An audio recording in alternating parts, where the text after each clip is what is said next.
Hi, I am Malaysia's.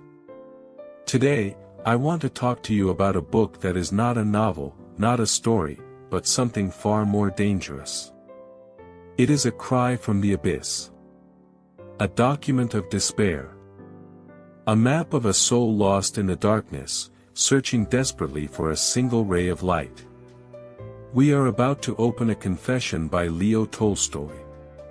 Before we begin, I need to give you some context.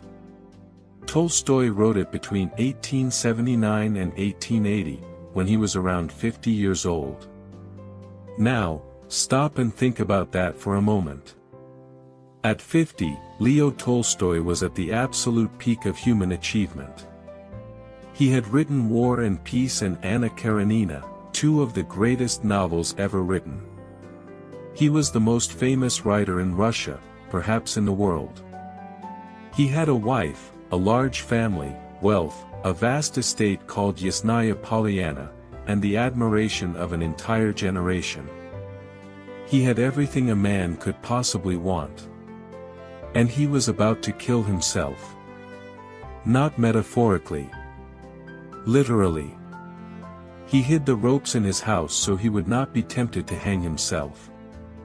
He stopped going hunting because he did not trust himself with a gun. The question that tormented him, the question that lies at the heart of this book, was devastatingly simple. Why should I live? What is the meaning of my life, when death will inevitably destroy everything I have ever done and loved? Fame did not answer him. Wealth did not answer him. Art did not answer him. The great Tolstoy, the genius, the master of the novel, had been reduced to a terrified animal, cornered by the certainty of his own mortality. And so, he wrote this confession. Not as a writer, but as a man. A man who had looked into the abyss and had come back to tell us what he saw. A confession was so explosive, so subversive to the authority of the Russian Orthodox Church, that the state censor banned it. It was first published abroad, in Geneva, in 1882, under a veil of secrecy. The man who had been the pride of Russia was now, officially, a heretic. But this book is not just a cry of pain. It is a search, step by painful step, for an answer. Tolstoy searched among the philosophers. He searched among the scientists. He searched among his own class, the educated elite. And he found nothing but silence. The answer, when it finally came, arrived from a direction he never expected. It came from the peasants. From the millions of ordinary, uneducated people who lived and died without ever writing a book, but who somehow possessed a peace that had eluded the greatest minds of his age. They had faith. Not a theology, not a set of doctrines, but a simple, lived trust that life had meaning. In this series, I will walk you through the stages of Tolstoy's crisis and his journey back to life. It is a journey through the four paths of escape, through the silence of the wise, and into the heart of a faith that is not about incense and icons, but about the raw, terrifying, and beautiful act of being human. And at the end, I will tell you how this confession, written at 50, echoed through the next 30 years of his life, leading to his excommunication from the church and, finally, to a train station in a small village called Astapovo, where the greatest writer in the world died in a stranger's bed, still searching, still believing, still confessing. So find a quiet place. This is not a story. It is a question. And that question is meant for you, too. This is a confession by Leo Tolstoy.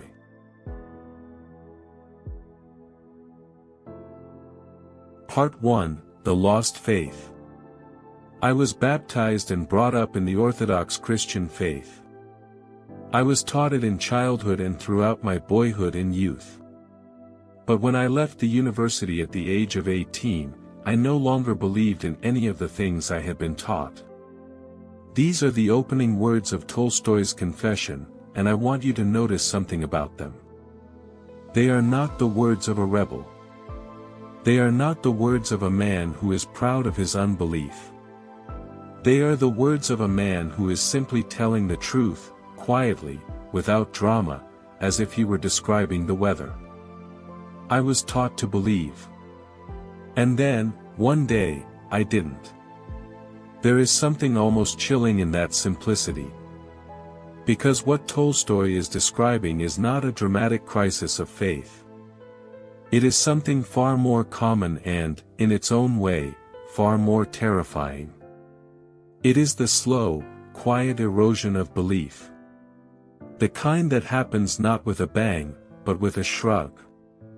He tells us that, looking back, he never really believed seriously.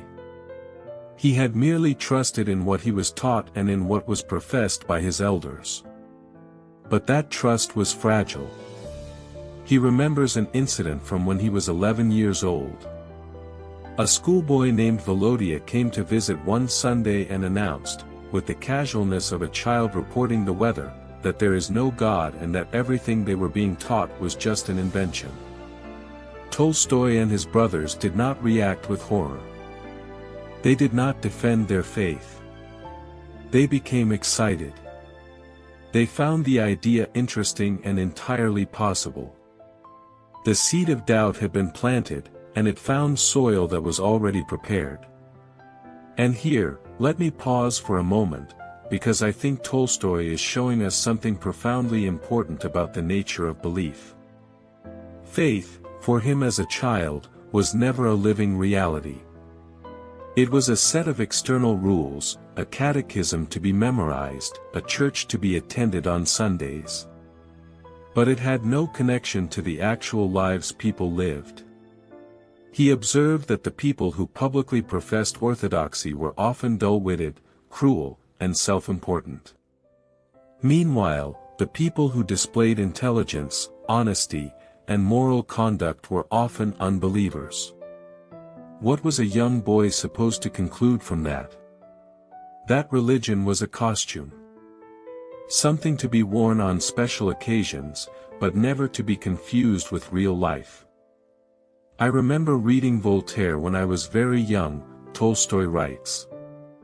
I not only failed to be shocked by his humor, but even found it quite amusing. Imagine that. A child, raised in the Orthodox faith, reading the great satirist of Christianity, and laughing. Not because he was wicked, but because the faith he had been given was too weak to withstand even a gentle breeze. As he grew older, this quiet unbelief hardened into something more deliberate. At 18, he left the university and, with it, the last vestiges of his childhood faith. But he did not become a nihilist. He did not despair. He simply redirected his energies. He would no longer strive to be good in the eyes of God. He would strive to be great in the eyes of men. And this is where the story takes a darker turn. Because Tolstoy now describes, with an honesty that is almost unbearable, the moral decay of his young adulthood. He wanted to be good. With all his soul, he wished it. But every time he tried to express that desire, he met with contempt and ridicule. And every time he gave in to his passions, ambition, lust, pride, anger, he was praised and encouraged. His own aunt, a woman he describes as the purest of beings, wished for him three things: that he would have an affair with a married woman, that he would become an aide-de-camp to the emperor, and that he would marry a very rich girl. These were the ambitions that polite society considered noble. And Tolstoy, young and desperate for approval, obeyed.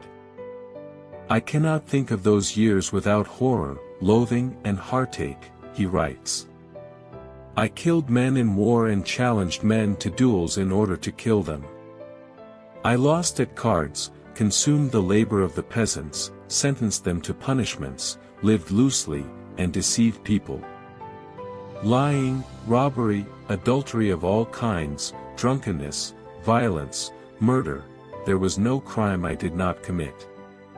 And in spite of all that, people praised my conduct and considered me to be a moral man. Read those words again. Slowly. This is not the confession of a monster. It is the confession of a man who was doing exactly what his society expected of him. He was ambitious. He was successful. He was admired. And he was, by his own account, utterly corrupt. This, I believe, is one of the most devastating insights Tolstoy offers us. That it is entirely possible to live a life that is praised by everyone and yet, in the quiet of your own conscience, to know that you are drowning. And then, something happened that seemed, at first, like a blessing. At the age of 26, he returned to Petersburg and met the writers. They welcomed him as one of their own. They flattered him. And they taught him a theory that justified everything. The theory was this, that life is developing, and that artists and poets are the chief instruments of that development. Their vocation is to teach mankind. And what they teach does not need to be known consciously. The artist teaches unconsciously, simply by being an artist. It was a perfect justification for a man who wanted to be admired without having anything to say. Tolstoy embraced it completely. He wrote. He was paid.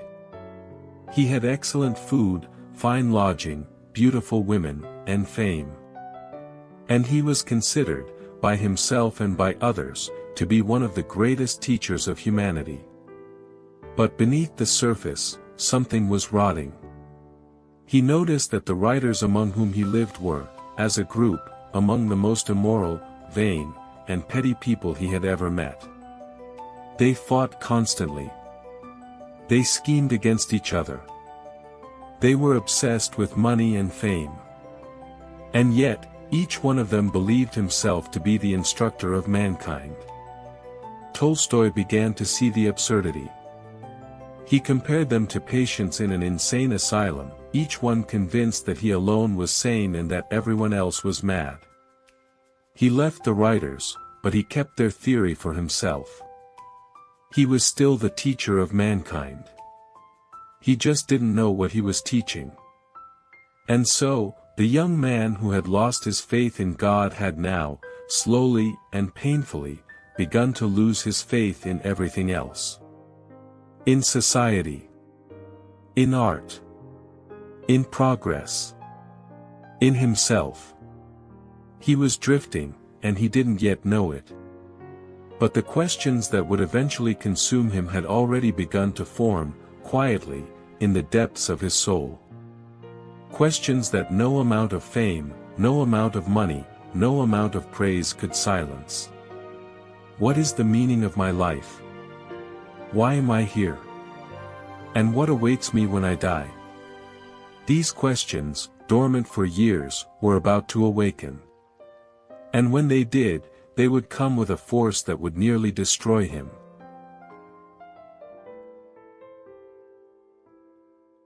Part 2, The Dragon in the Well. There is a moment in every honest life when the questions we have been running from finally catch up with us. For Tolstoy, that moment arrived not with a dramatic event, but with a quiet, creeping sensation that something was terribly wrong. He was in the full flower of his success. He had married Sophia, a woman he loved. He had children. He had money. He had fame. And yet, he began to experience something he could not explain. A stoppage. A paralysis. A feeling that life had simply stopped. He describes it with an image that has haunted me ever since I first read it. Imagine a man walking across a vast plain. He is not afraid. He walks with confidence, believing he knows where he is going. Then, suddenly, he realizes that the plain is not a plain at all. It is a narrow plank, and beneath it is an abyss. He stops. He cannot go forward. He cannot go back. He can only stand there, frozen, staring into the darkness below. This is exactly what happened to Tolstoy. The questions that had been dormant for years now awoke with a vengeance. Why should I live? What is the meaning of my life? What will happen to me when I die? And the most terrifying question of all, is there any meaning in my life that the inevitable death awaiting me does not destroy? Now, let me pause here, because I want you to feel the full weight of what Tolstoy is describing. This is not a philosophical exercise. This is not an intellectual game. This is a man who has achieved everything the world has to offer, and who has discovered, to his horror, that none of it matters. Fame. It will fade. Family. They will die. Art. It will be forgotten. Every single thing he had ever done, every single thing he had ever loved, was marching steadily toward the grave. And he could not pretend otherwise. And then, he tells us a story. A fable. An old Eastern tale that he says was told to him by a traveler. I want to tell it to you now, because it is, in my view, one of the most powerful and terrifying images in all of literature. Imagine a man walking alone in the desert. Suddenly, a wild beast appears and begins to chase him. The man runs. He sees a dried-up well and, in desperation, jumps into it. As he falls, he grabs onto a branch growing from a crack in the wall of the well. He clings to it, suspended in the darkness. Looking down, he sees the bottom of the well. A dragon is waiting there, its mouth open wide, ready to devour him. Looking up, he sees the wild beast pacing at the opening of the well, waiting for him to climb back up. And as he hangs there, suspended between the beast above and the dragon below, he notices something else. Two mice, one white and one black, are gnawing at the branch he is holding onto. Slowly, steadily, they are eating through it. It is only a matter of time before the branch snaps. And then, the man sees a few drops of honey on the leaves of the branch. He stretches out his tongue and licks them. And for a brief, fleeting moment, the honey tastes sweet. This is Tolstoy's portrait of human life. The wild beast is death. The dragon is the abyss. The well is life itself. The branch is the fragile thread of our existence. The white mouse is day. The black mouse is night. Together, they are time, eating away at our lives, second by second, hour by hour, until the branch breaks and we fall. And the honey? The honey is everything we cling to for comfort. The love of our family. The beauty of art. The pleasures of the senses. They are sweet. They are real. But they cannot change the fact that the mice are still gnawing and the dragon is still waiting. I must confess, when I first read this fable, I had to put the book down and sit in silence for a long time. Because it is true. It is brutally, terrifyingly true.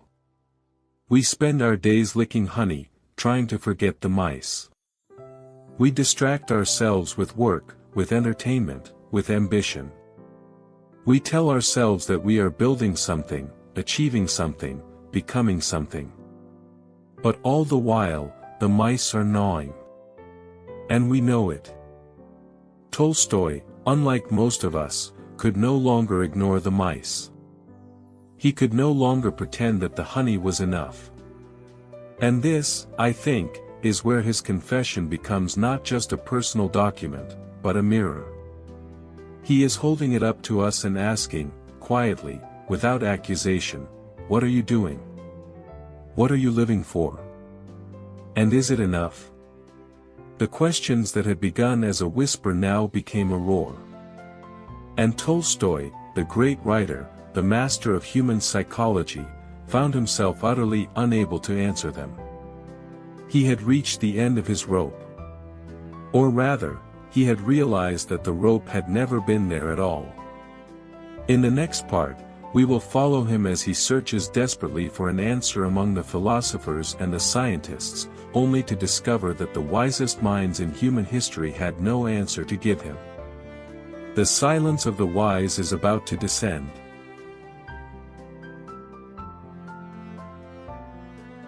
Part 3, The Four Paths. When a man has stared into the abyss and found nothing looking back, when the honey on the leaves has lost its sweetness, and when the gnawing of the mice has become the only sound he can hear, what is he to do? Tolstoy, having reached this point of absolute despair, did what any intelligent man would do. He turned to human knowledge. He turned to the philosophers. He turned to the scientists. He asked them, simply, what is the meaning of life? And he discovered, to his astonishment, that the wisest minds in human history had only 4 answers to offer him. The first answer, or the first path, is ignorance. It is the path of those who simply do not see the dragon. They do not know that life is a well and death is inevitable. They live their lives absorbed in daily concerns. They work. They eat. They raise children. They are happy, or at least content. And Tolstoy looked at this path and said, quite honestly, I cannot take it. I am not capable of not knowing. I cannot tear my eyes away from the dragon. The more I know, the less I can pretend not to know. This path was closed to him. The second path is Epicureanism. It is the path of those who, knowing that life is meaningless, decide to enjoy it anyway. They drink the wine. They eat the fruit. They enjoy the pleasures of the senses while they last. They do not ask questions that cannot be answered. They do not look down into the well. And this, Tolstoy admits with devastating honesty, was the path he had been walking for most of his adult life. It was the path of his class, the educated elite, the writers and artists and intellectuals who filled their days with pleasure and called it culture. But now, in his crisis, he could no longer do it. The sweetness had turned to ash in his mouth. He could not forget the dragon, even for a moment. And here, let me pause to reflect on something. I think there is a profound courage in what Tolstoy is doing here. He is not just describing these paths. He is confessing that he tried them. He walked them. He lived them. And he found them wanting. How many of us would have the honesty to do the same? To look at the life we have built, the pleasures we enjoy, the distractions we use to fill the silence, and say, this is not enough. This will not save me. The third path is the one that Tolstoy calls the way of strength and energy. It is the path of suicide.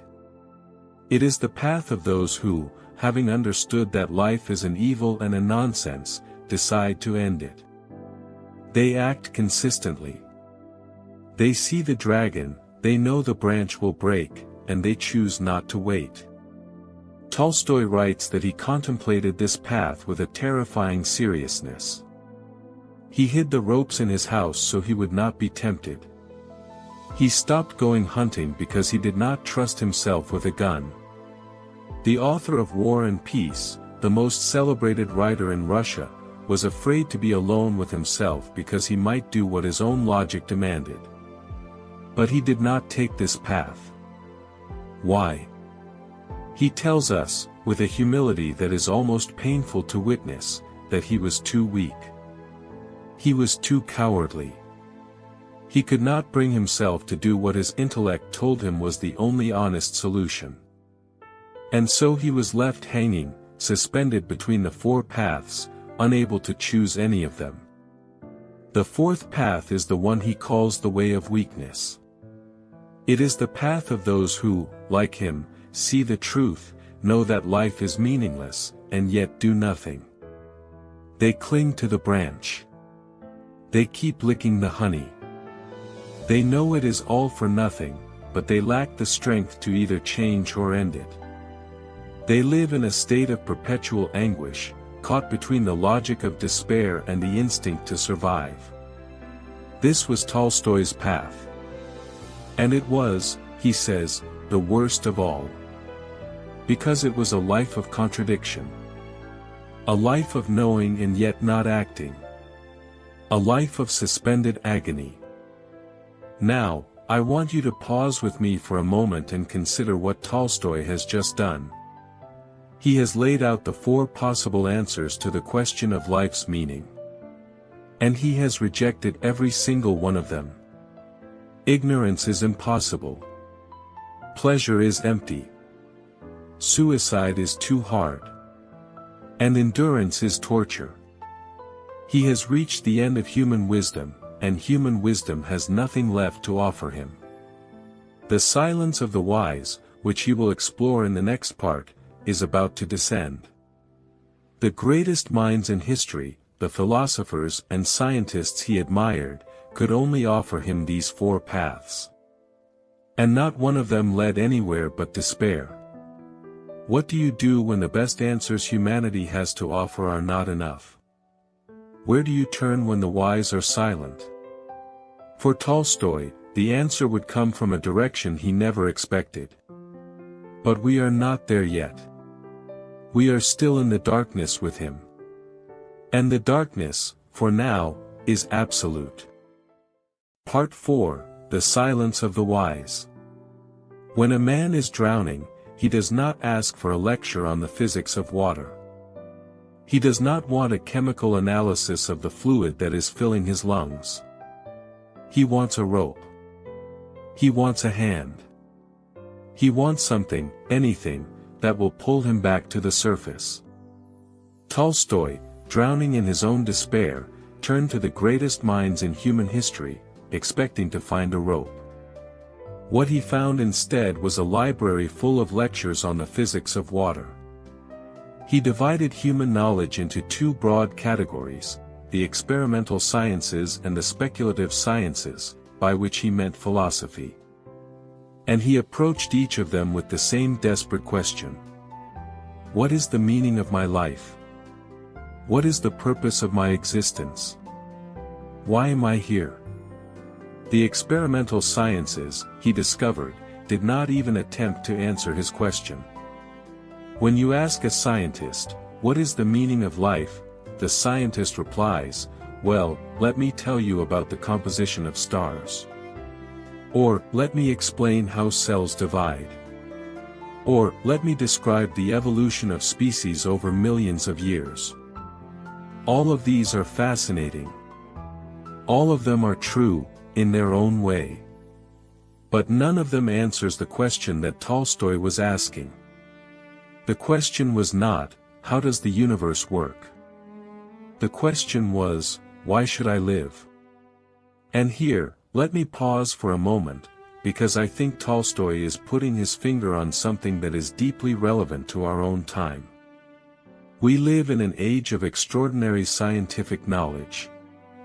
We know more about the cosmos, about biology, about the human brain than any generation in history. And yet, for all that knowledge, the fundamental questions of human existence remain as unanswered as they were in Tolstoy's day. What is the meaning of my life? What should I do with the time I have been given? What awaits me when I die? Science can describe the universe in breathtaking detail, but it cannot tell you why you are in it. It can explain how your heart beats, but it cannot tell you what your heart should beat for. Frustrated with the experimental sciences, Tolstoy turned to philosophy. And here, he found something even more disturbing. Because philosophy, unlike science, was actually willing to address his question. The problem was that the answer it gave was always the same. Life is meaningless. Death is the end. Everything you do, everything you love, everything you create will eventually be swallowed by the void. He studied Socrates, and found a man who said that death was a liberation from the prison of the body. He studied Schopenhauer, who argued that the will to live was the source of all suffering and that the only rational choice was to negate that will, to embrace annihilation. He studied Solomon, the wisest king of the Old Testament, who wrote, "Vanity of vanities, all is vanity. What profit hath a man of all his labor which he taketh under the sun? One generation passes away, and another generation comes, and the earth abides forever. And there is nothing new under the sun." The honest philosophers, Tolstoy concluded, all reached the same destination. Life is an evil. Existence is a burden. The wisest among us are those who recognize this and somehow endure it. And the very wisest, like Buddha, like Schopenhauer, like Solomon, are those who see it so clearly that they counsel a withdrawal from life itself. But this answer, however intellectually consistent, did not save Tolstoy. It only deepened his despair. Because if the wisest men in history could only tell him that life was a meaningless accident, then what hope was there for him? He was trapped in a contradiction that seemed to have no resolution. His reason told him that life had no meaning. But his heart, his instinct, his very body refused to accept that conclusion. He could not believe that life was an evil, because he kept on living. He could not accept that everything was meaningless, because he kept on loving. He could not embrace death, because he kept on waking up every morning, breathing, thinking, feeling. And this, I believe, is the most important moment in the entire confession. Because here, at the bottom of the well, with the dragon below him and the mice gnawing at his branch, Tolstoy does something extraordinary. He stops looking up at the philosophers. He stops looking down at the scientists. He looks sideways. He looks at the people who are not philosophers, not scientists, not intellectuals. He looks at the millions of ordinary men and women who have lived and died without ever writing a book, without ever formulating a theory, without ever asking, in a formal way, what is the meaning of life? And he notices something astonishing. They are not in despair. They are not drowning. They are living. And they seem to know something that he, the great Tolstoy, the genius, the master of the novel, has somehow missed. That discovery is the subject of the next part. And it will change everything.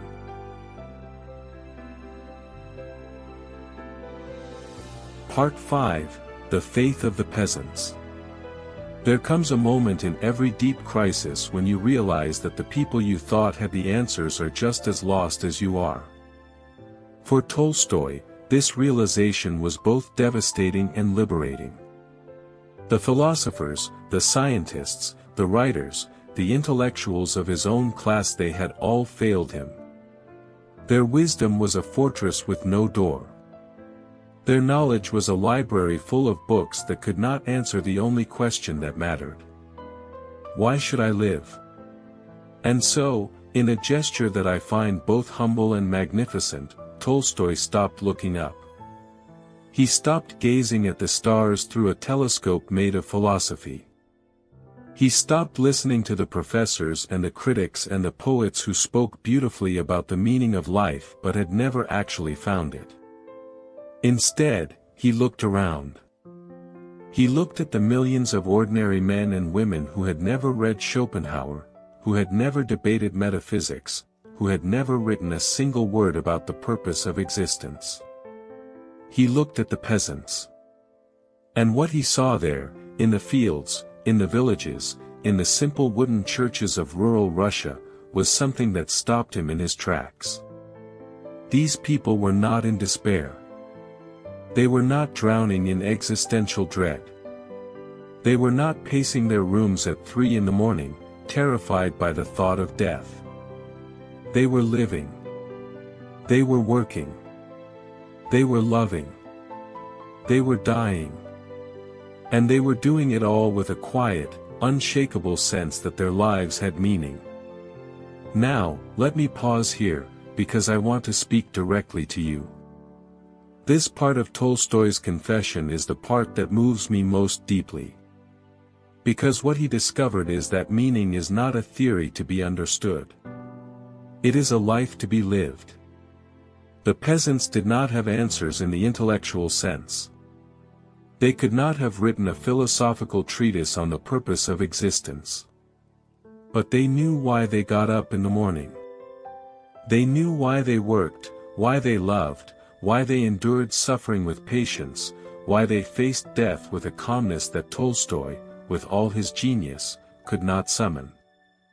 How did they do it? What was their secret? Tolstoy looked closely, and he found that the answer was at once simpler and more profound than anything he had ever imagined. The peasants had faith. But not the faith of theologians. Not a set of doctrines to be memorized, not a list of rules to be obeyed, not a system of rewards and punishments to be calculated. No. Their faith was something else entirely. It was a living, breathing trust that life was not an accident. That the world was not a meaningless chaos. That there was a purpose, however mysterious, to the simple fact of being alive. And here, I must confess something to you. When I read this part of Tolstoy's confession, I felt something shift inside me. Because I recognized something in his description of the peasants that I have seen in my own life, but never had the words to name. There is a way of living that is not about understanding, but about trusting. Not about figuring everything out, but about showing up, day after day, and doing the next right thing. The peasants did not ask, "What is the meaning of life?" because they were too busy living meaningful lives. Their meaning was not in their heads. It was in their hands, in their work, in their relationships, in their rituals, in their quiet prayers whispered at dawn before the fields called them. Tolstoy realized, with a clarity that must have been both beautiful and painful, that he had spent his entire adult life trying to understand life instead of living it. He had wanted a logical proof, a mathematical equation, a philosophical argument that would demonstrate, beyond any doubt, that life was worth living. But life, he now saw, does not offer such proofs. It offers something else. It offers the chance to participate. To be part of something larger than yourself. To believe, not because you have been convinced, but because you have chosen to trust. And this is where I want to ask you something. Not just to think about, but to sit with. Where do you look for meaning? In your achievements? In your possessions? In the admiration of others? Or have you, perhaps, overlooked a simpler source? The warmth of a shared meal. The rhythm of honest work. The quiet presence of someone who loves you. The feeling, however fleeting, that you are not alone in the universe. Tolstoy saw that the peasants had something he had lost. A connection. A rootedness. A sense that their lives were woven into a fabric that extended far beyond their own brief existence. They were part of a community, part of a tradition, part of a story that had begun long before them and would continue long after they were gone. And in that belonging, they found peace. I think this is why I love this part of the confession so much. Because it is not an answer. It is an invitation. Tolstoy does not conclude his crisis here. He does not suddenly become a saint. He simply notices something. He notices that the people who seem to know how to live are not the people who think the most, but the people who trust the most. And he decides, with a humility that I find deeply moving, that perhaps he has something to learn from them. In the final part of his journey, Tolstoy will try to rebuild his own faith, not as a child who believes because he has been told to, but as a man who has walked through the valley of despair and has chosen, deliberately, to reach out for something beyond himself. The return to God is about to begin.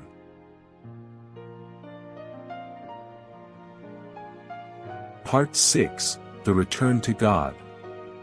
There is a kind of hunger that no amount of thinking can satisfy. You can analyze it, deconstruct it, write entire books about it, and still it gnaws at you in the quiet hours of the night. Tolstoy had tried everything else, and everything else had failed.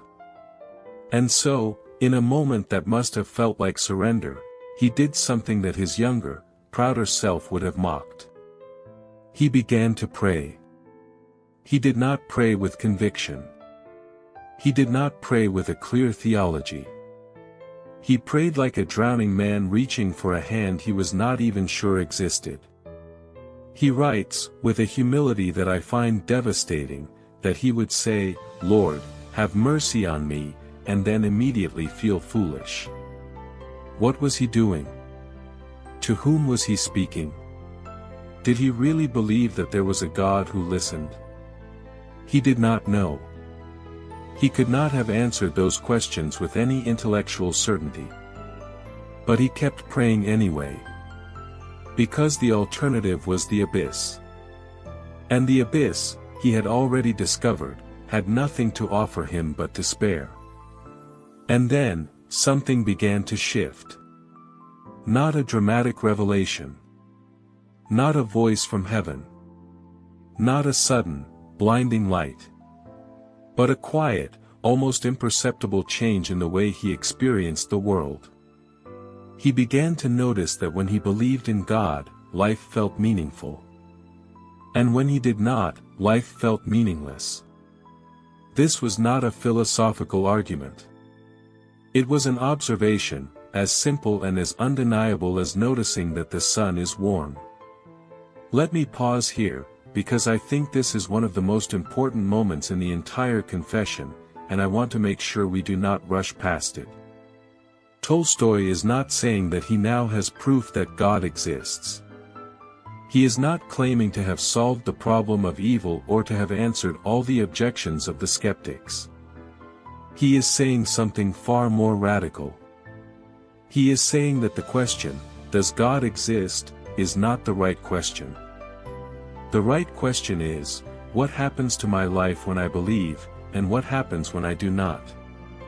And the evidence of his own experience was clear. Belief brought life. Unbelief brought death. Not death in the physical sense, but death in the spiritual sense. A living death.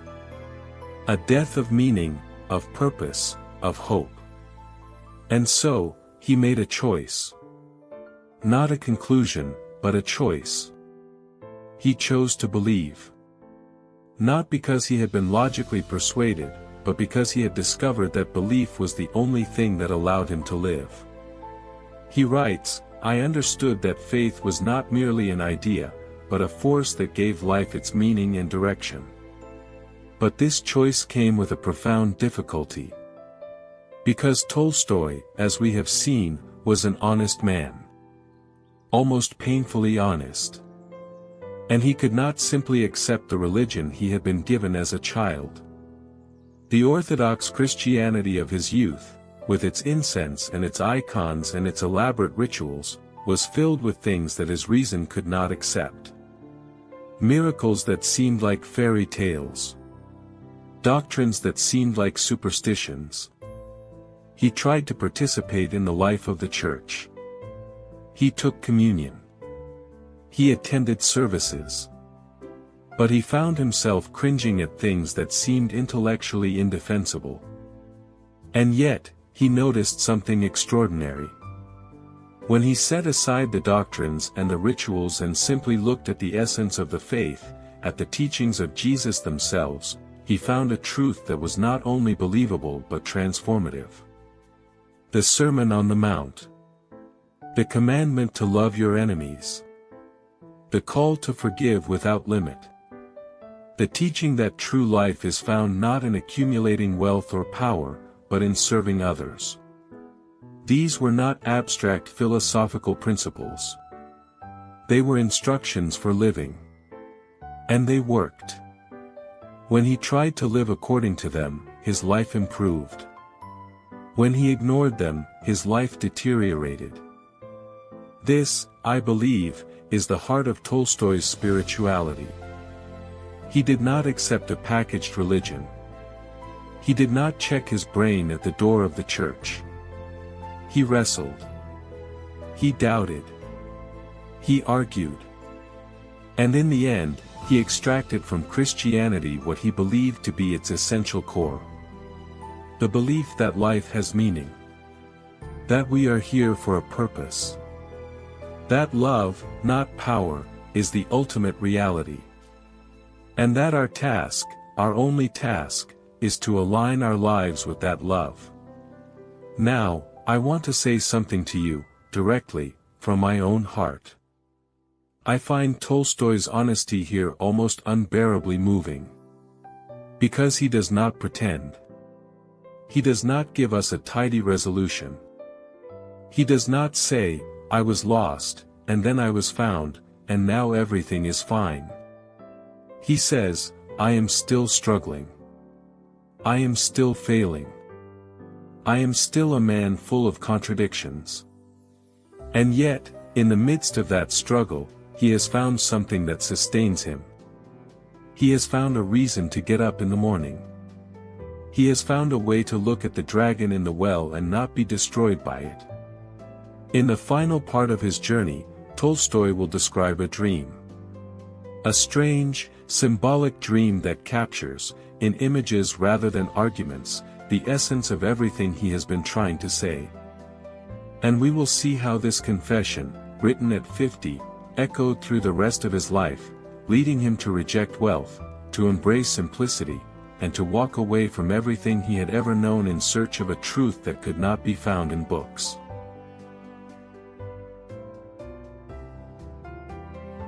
Epilogue: The Price of Truth. We have reached the end of Tolstoy's confession, but not the end of his story. Because a confession, once spoken, does not simply disappear into the air. It lingers. It asks something of the one who made it.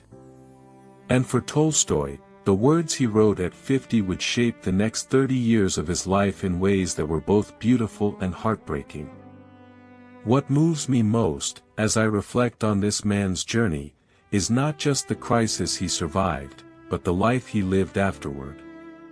He had found an answer.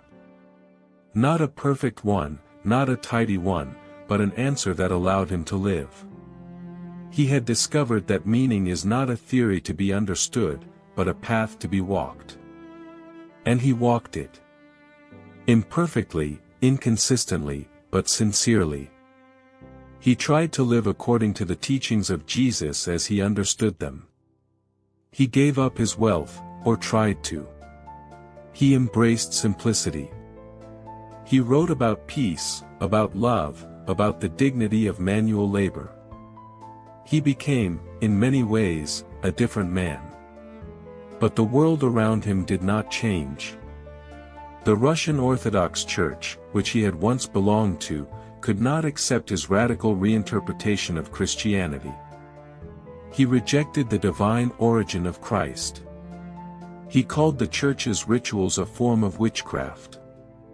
He said that true faith needs no priests, no bishops, no intermediaries between the soul and God. In 1901, the Holy Synod issued a formal decree of excommunication. The most famous writer in Russia was declared a false teacher, a heretic. The decree was posted on the doors of every church in the country.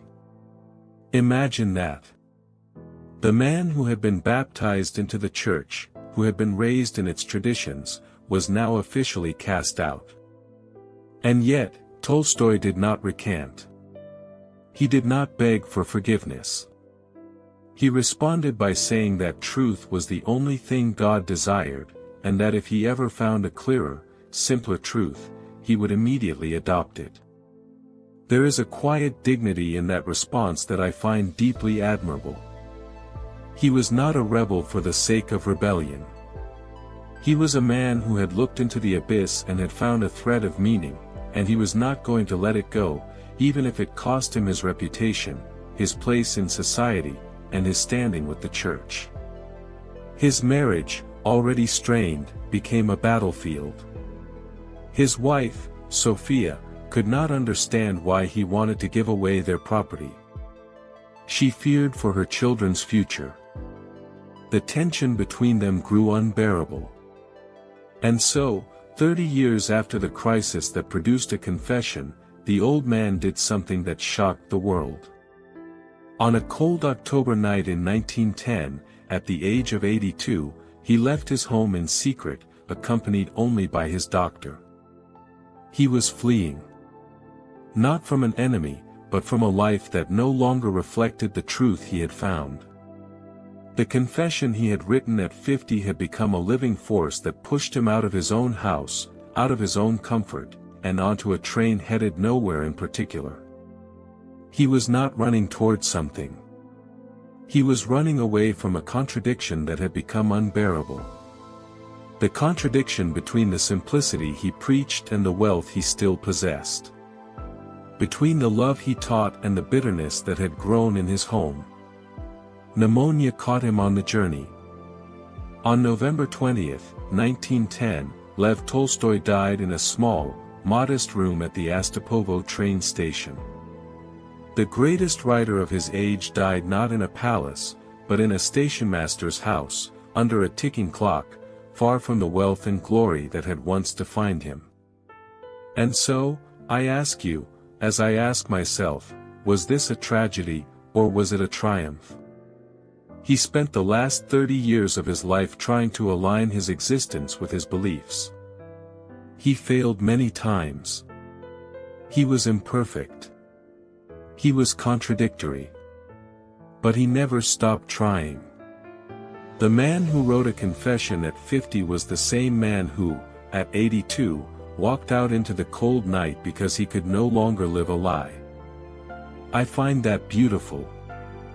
I find it terrifying. And I find it deeply, deeply human. This is the power and the peril of a sincere confession. It does not just change your mind. It changes your life. It cost Tolstoy his reputation, his marriage, and his place in the church. But it gave him something that all his fame and fortune could not. It gave him a direction. A purpose.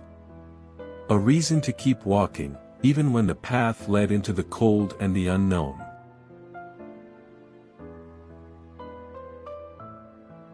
I am Milesia's. This was a confession by Leo Tolstoy. Thank you for listening. If this story moved you, if it made you think, please subscribe. And remember, the most important journey is not the one that brings you applause. It is the one that brings you peace.